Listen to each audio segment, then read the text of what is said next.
Salam, hörmətli dinləyicilərim. Bugün sizinlə mənə ehtiyatda olan polkovnik İsayev 17 mart 2026-cı ildir, xoş gördük. Bugün hər birimizin həyatında əlamatlar günlərdən biridir. Torpaq çərşənbəsidir, İlaxır çərşənbəsidir. Bu bayram münasibətilə mən hər birini dinləyicimi təbrik edirəm. Bugünkü şərhimdə mən sizə Cənubi Qafqazda son vaxtlar baş verən hadisələr, siyasi arenada gərginliklərin artması və burada Azərbaycanın rolu və gələcəkdə baş verə biləcək hadisələr barədə müəyyən proqnozları nəzərinizə çatdıracağım. Hər birimiz bilirik ki, bu il iyun ayının 7-sində Ermənistan Respublikasında parlament seçkiləri keçiriləcək. Və bu seçkilərdən əvvəl bəzi hallarda sonra Azərbaycanla sülh müqaviləsinin imzalanması gözlənir. Amma bugün Ermənistanda baş verən hadisələr hər birimizi narahat etməyə başlayır. Ermənistanın baş naziri Paşinyanın Avropa parlamentində çıxışında orada müəyyən mülahizələrin, söhbətlərdə müəyyən mülahizələrin, çalarların üzə çıxması ondan xəbər verir ki, Ermənistanda bu seçkilər çox gərgin bir şəraitdə keçiriləcəkdir. Və orada revanşist qüvvələr, həmçinin dini demək olar ki, zümrə orada revanşist qüvvələri dəstəkləyir və revanşist qüvvələr isə dini xuntanın demək olar ki, imkanlarına, dünyada olan erməni lobbisinin müəyyən dəstəyinə arxalanaraq, həmçinin Rusiyanın dəstəyinə arxalanaraq Ermənistanda bu seçkilərin gərgin vəziyyətdə keçirilməsini gündəmə gətirir. Və bu qüvvələr Ermənistanda hakimiyyətə gələrsə, regionda yenidən gərginlik, hətta müharibə vəziyyətinin ortaya çıxması gözlənilir. Biz hər birimiz qeyd edirik, dinləyirik və görürük ki, bugün hakimiyyətdə olan Nikol Paşinyan və onun komandası çox düzgün vurğulayır ki, 90-cı illərdə qəbul olunmuş müstəqillik bəyannaməsi bir münaqişə bəyannaməsidir. Həqiqətən bu belədir. Çünki o bəyannamada Ermənistana qarşı, Türkiyəyə qarşı, hətta Gürcüstana qarşı belə torpaq iddiaları öz əksini tapır. Bu isə Ermənistanın bir dövlət kimi bölgədə işğalçı, irtisaçı bir dövlət olmasını sübuta yetirir. Və bu bariz nümunədir ki, Qarabağ və ətrafında olan ərazilərin işğal olunması və 30 il işğal altında saxlanması Ermənistanın bir işğalçı, irtisaçı bir dövlət olmasını sübut edir.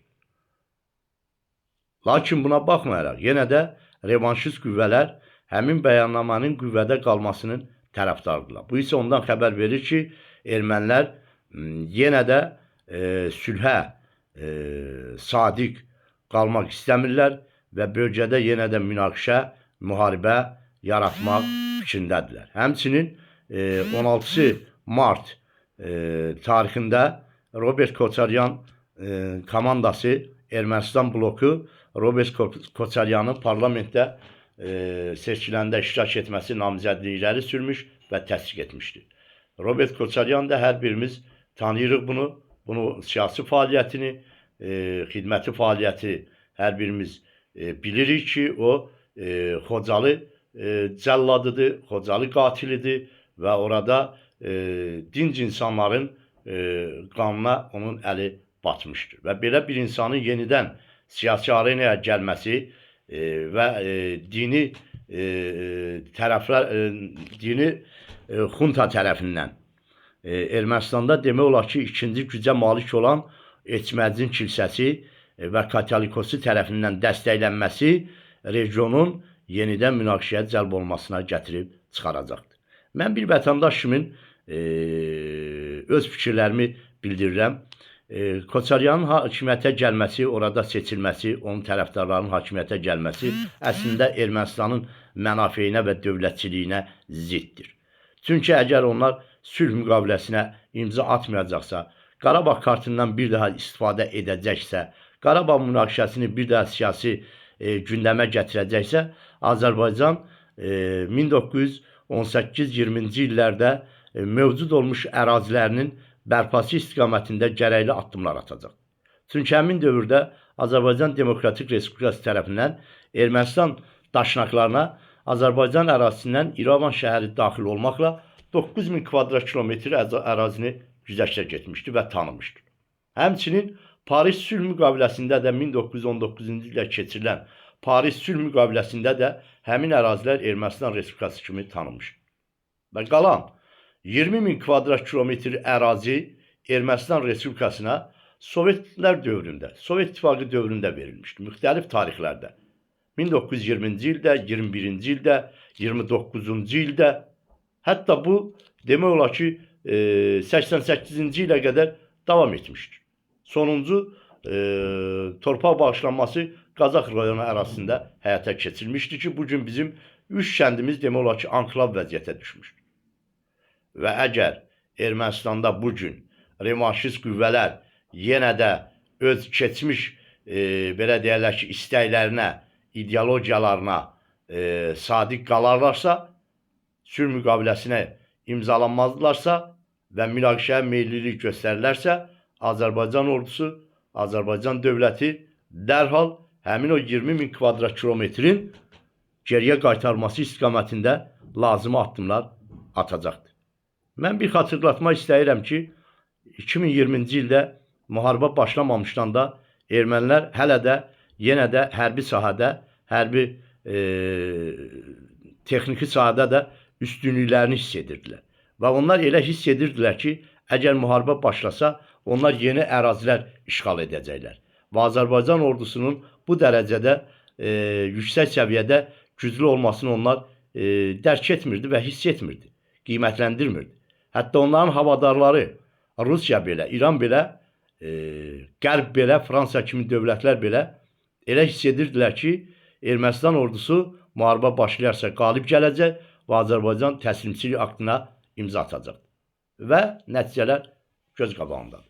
Azərbaycan hərbisi, Azərbaycan ordusu döyüş meydanında onların layiqli cavabını verdi və Ermənistana dayaq olan o böyük qüvvələrin, dövlətlərin də layiqli cavabını verməli oldu.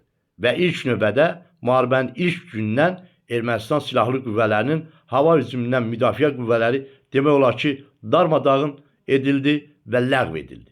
Və bununla da döyüş meydanında Azərbaycan ordusu üstünlüyü ələ aldı. Odur ki, erməni xalqı yəqin ki, bunu bilir, qiymətləndirir və bunu baş nazir Nikol Paşinyan Avropa parlamentində də öz çıxışında da Azərbaycanla sülhə nail olmağını bildirmişdi. Bugün də bildirir.